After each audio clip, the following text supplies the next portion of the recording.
আপনারা জানেন যে করোনার কারণে দেশে যে বিরাজমান অবস্থা, সংক্রমণ খুব তাড়াতাড়ি বাড়ছে এবং মৃত্যুর হারও যেটা কমে এসেছিল আবার অনেক উল্টো চলে যাচ্ছে।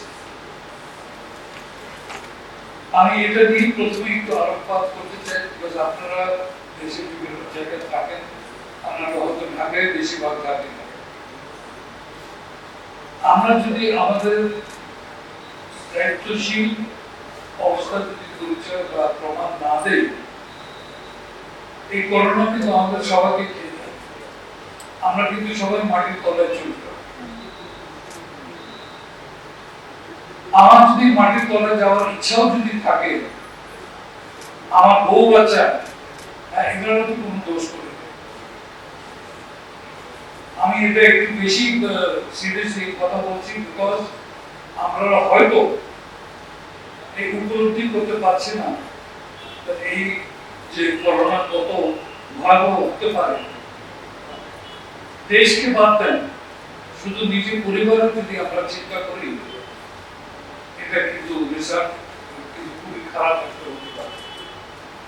তো প্রথমে আমি সবাইকে অবশ্যই এখানে যারা আছেন আজকে মিটিংয়ে সংবাদ কর্মীরাও আছেন, আর আমার কতগুলো মহিলা কর্মীরা যারা বিরত এসেছেন আজকে এখানে এসেছেন,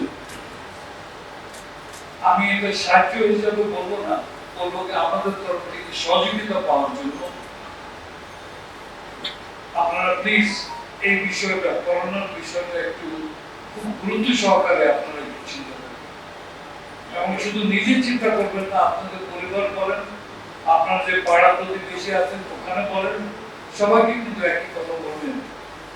এই যে মাস্ক পরে থাকা, আমি তো মাস্ক পরলাম কিন্তু বক্তব্য দিচ্ছি, মাস্ক পরে থাকা, হাত ধোয়া এবং দূরত্ব বজায় রাখা।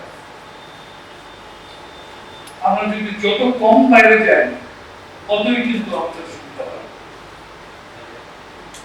যাই হোক, আজকে আমরা এই মন্ত্রণালয় বলেন, এই ওয়েলফেয়ার বোর্ড বলেন, আমাদের আরেকটি পদক্ষেপ আমাদের প্রবাসী কর্মীরা যারা আছে, যাদের বারবার আমরা বলি এই দেশের জন্য অনেক দিয়েছে, বিভিন্ন প্রজেক্ট আমরা হাতে নিচ্ছি যাতে আমরা কিছু ওনাদের ফেরত দিতে পারি। এই ফেরত দেওয়ার মধ্যে এই বর্তমান প্রকল্প যেটা আছে, এটা মুজিব বর্ষের উপলক্ষে আমরা বিশেষ প্রোগ্রাম নিয়েছি যে 20,000 টাকা করে আমরা দেব খাওয়ার জন্য না, কাজে লাগানোর জন্য। এই 20,000 টাকা থেকে যে আপনাদের আর কিছু না, সংসার যদি আপনারা হাঁস মুরগি করেন, সেলাই করেন, যাই কিছু করেন, বাট কাজে লাগা, এটাই আমি আপনাদের কাছে অনুরোধ রাখবো। কারণ আপনাদের পারফরমেন্স বা আপনাদের কার্যক্রমের উপরে নির্ভর করবে আমরা এটা আর কত এগিয়ে নিয়ে যাব। আমরা আপাতত টার্গেট করে রেখেছি যে জুন মাস পর্যন্ত আমরা প্রায় 3,000 মানুষকে আমরা 20,000 করে দেব। এই 20,000 টাকা ঋণ না, এটা মাইক্রো ক্রেডিট না, এটা কিন্তু আপনাদেরকে স্বাবলম্বী হওয়ার জন্য আপনাদেরকে দেওয়া হচ্ছে এবং সেই হিসাবে আমি আশা করব আপনারা এটাকে ব্যবহার করবেন যাতে এখান থেকে আপনারা আরো কন্টিনিউ করতে পারেন। আমরা আপনাদের কাছ থেকে খবর নেব, আপনাদের খবর রাখবো, আপনারা কি করছেন, কেমনে করছেন, যাতে পরবর্তীতে আমরা আরো 3,000-কে দেব, আরো 10,000-কে দেব। আপনাদের যে চাকরির ব্যবহারটা যদি সুন্দর হয় আর আপনারা যদি ভালো ফল পান এটা দিয়ে, তাহলে আমরা চিন্তা করবো যে আরো কত আমরা দিতে পারবো। যাই হোক, আপনারা তো জানেন আজকে আমরা 950 জনকে আমরা দিচ্ছি। দেশে কিন্তু ফিরেছে প্রায় 50,000 মহিলা। সবারই কিন্তু প্রয়োজন নেই, যা কিছু আছে আমাদেরকে দেখতে হবে আমার চেয়ে বেশি যদি আরেকজনের প্রয়োজন হয় আমি বলবো ওকে দেন। এটা হলো ইসলামের প্যাটার্ন। আর যদি আমি অন্যভাবে চিন্তা করি যে না খালি আমাকেই দেন, তাহলে তো আমি ভালো মুসলমান করলাম। সামনে রমজান মাস আসছে, আমাদের এই লাইনে চিন্তা করতে হবে যে ইসলামের শিক্ষা আমাদেরকে কি বলছে।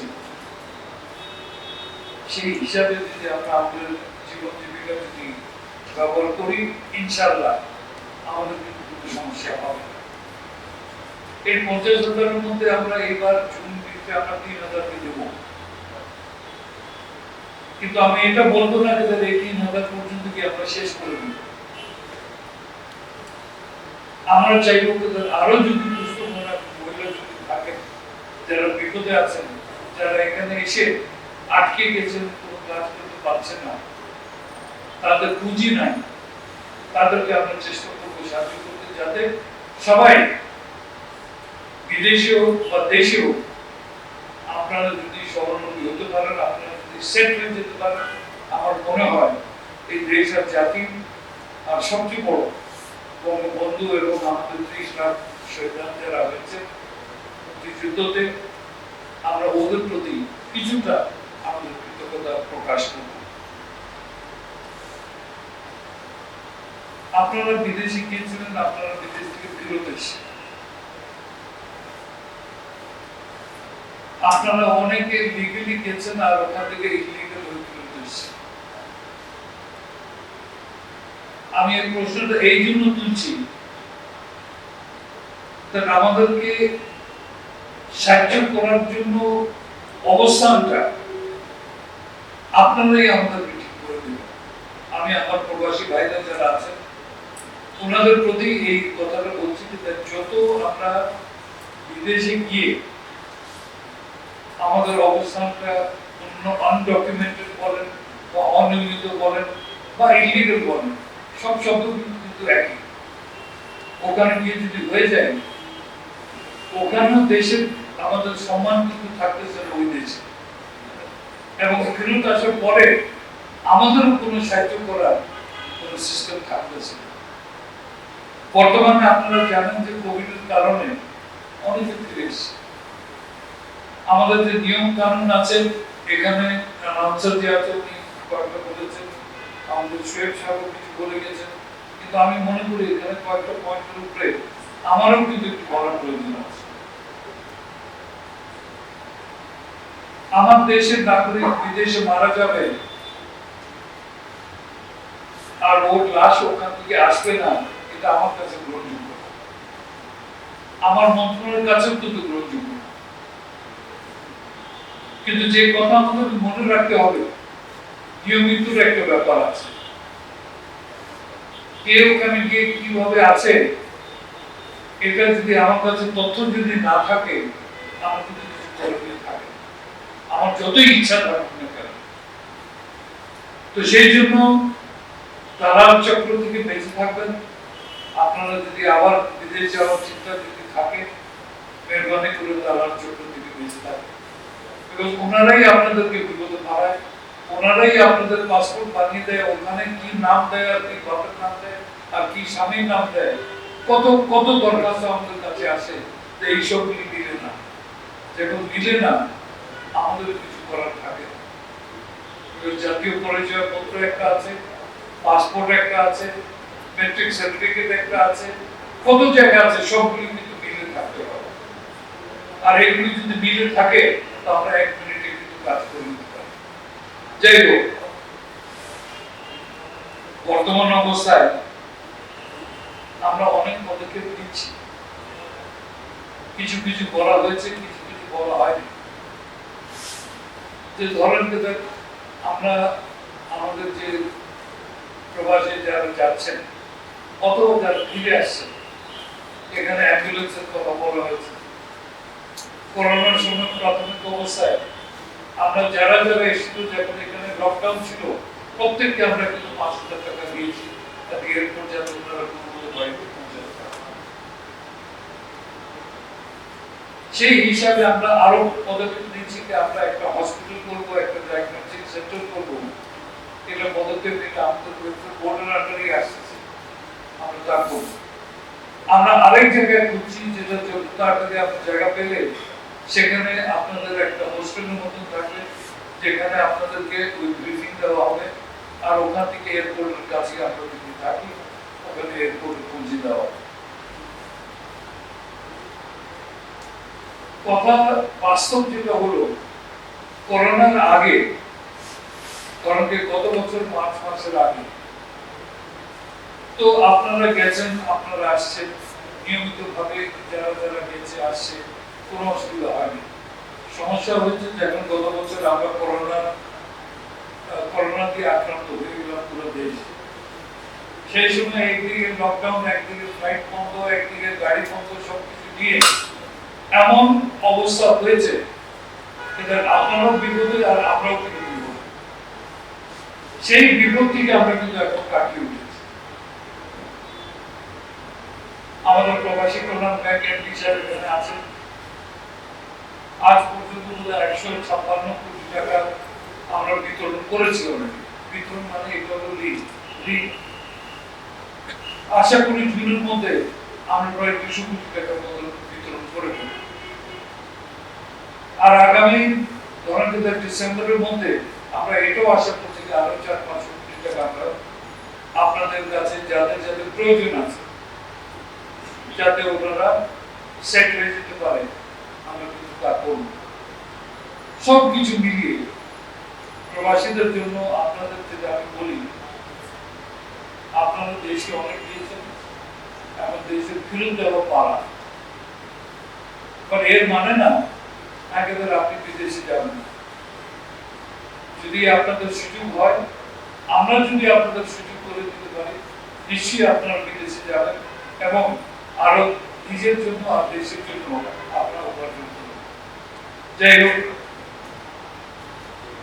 যা কিছু বলি না হওয়ার পর্যন্ত বলার মধ্যেই থেকে যায়। আজকে আমরা যেটা করছি এটা বলার থেকে হওয়ার মতো আজকে আমরা করছি। এটার জন্য আমি বিশেষ করে আমাদের সচিব সাহেব আছেন, আমাদের ওয়েলফেয়ার বোর্ডের ডিসি সাহেব আছেন, ওয়েলফেয়ার বোর্ডের যারা কর্মকর্তা বৃন্দ আছেন, তাদেরকে আমি বিশেষভাবে ধন্যবাদ জানাই এবং আমি আশা করব যে আগামীতে আরো বেশি যাকে বলে ওয়েলফেয়ার ওরিয়েন্টেড আমরা যে আরো কাজ দিতে পারি, আপনারা দোয়া করবেন। ইনশাআল্লাহ আমি তাই করব, বিকজ এই দেশ আপনাদের দেশ, আমার দেশ। এই দেশ মুক্তিযোদ্ধার দেশ, বঙ্গবন্ধুর দেশ, এইসব কথাগুলি আমাদের মনে রাখতে হবে এবং সেই হিসাবে আমরা যদি আমাদের নিজ নিজ পার্টটা যদি একটু আমাদের ওই ফুটবল ফিল্ডে যেরকম 11টা খেলোয়াড় সবার দায়িত্ব একটা আছে, আমরা নিজ নিজ দায়িত্ব যদি মনে রাখি, বঙ্গবন্ধুর কথা মনে রাখি, মুক্তিযুদ্ধের ইতিহাসের কথা মনে রাখি, এই দেশের ইতিহাসে দেশকে হয়েছে। আপনারা অনেকে এখানে আমরা দেখতেছি নিশ্চয়ই 1971 পরে জন্ম হয়েছে। আপনারা নিজে একটু জানবেন আর আপনাদের ছেলে মেয়েদেরকে একটু জানান, যাতে আমরা এই দেশ মাথা উচ্চ করে আমরা এগিয়ে যেতে পারি। আপনাদের সবাইকে ধন্যবাদ।